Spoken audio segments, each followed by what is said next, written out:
Hello, midlife sisters. How is everyone? Here we are, another coffee chat, and we are just embarking on a new moon. We've been talking about the moon cycle all month. So if you're just new and tuning in, you're wondering, why are you talking about the moon? That is why. And we have gone through a complete moon cycle this month, like you do every month. And we have a new moon coming up on Sunday. So what does that mean? So the new moon is actually a dark moon because we don't see it, right? It's the full moon that's big and bright, but a new moon is very dark.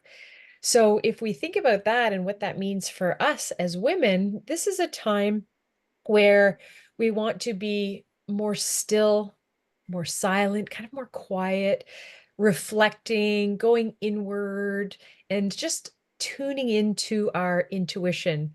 Our energy, you may feel it is, and I don't want to say you have low energy, but you're not going to be high energy like we are at a full moon, like ready to go hard at the gym and personal best and all that. It's the opposite. And I just want to clarify, it's not like you're going to just want to lay around, although you might, but you just don't have that same kind of get up and go as we do for the full moon. And it's so important that we know this because it gives ourselves grace. We live in a world where we are expected to go hard every day, every week, every month. And we do, many of us, and you end up burning yourself out and you can end up with adrenal fatigue, plus just being so hard on yourself. What's wrong with me? Why can't I do these things? So I want to let you know you can blame it on the moon. It's the phase that we're in, that you are not meant to be going hard right now at all. Any area of your life. I said a little quieter, lower key activities. Like instead of going for a personal best at the gym, maybe you want to do just stretching or some yoga, something like that, a little more gentle, a little less energy, if you will.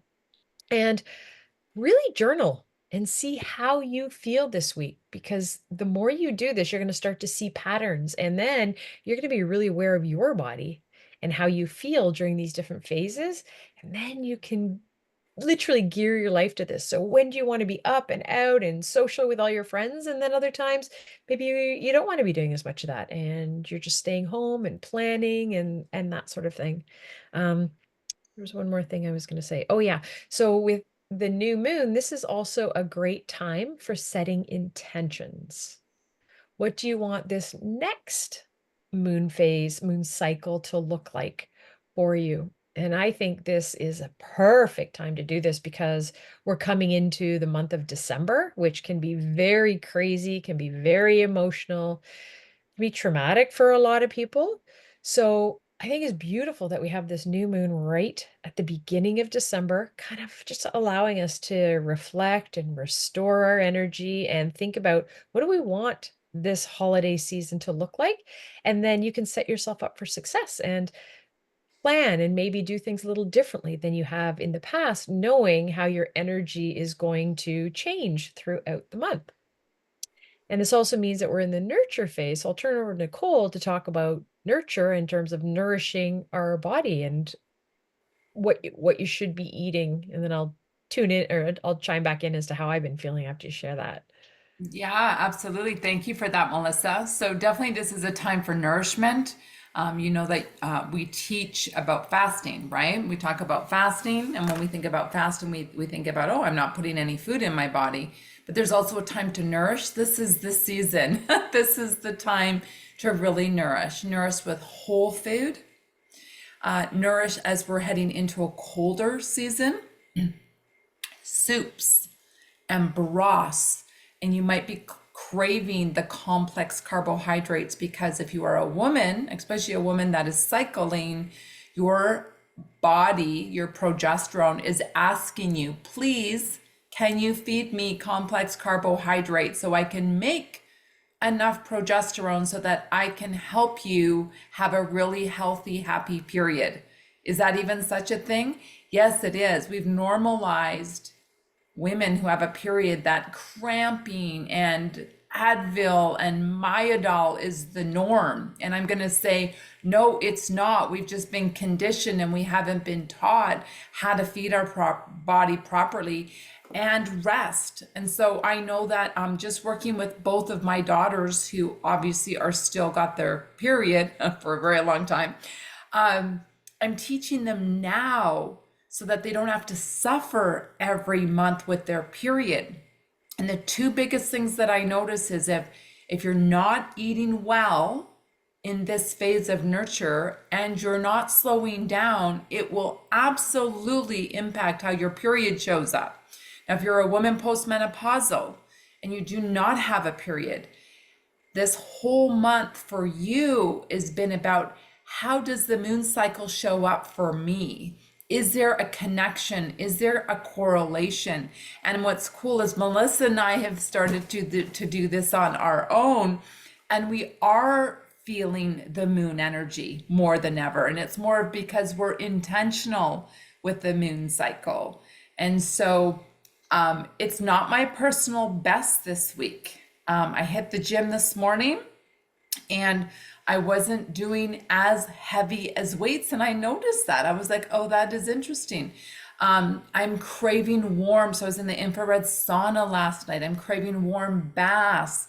I'm craving to move slow. I had 9 women in my house yesterday and we were making sourdough bread and we made cinnamon rolls. And, it was just that like, love of connection. My oxytocin was really high because of the love and connection through food.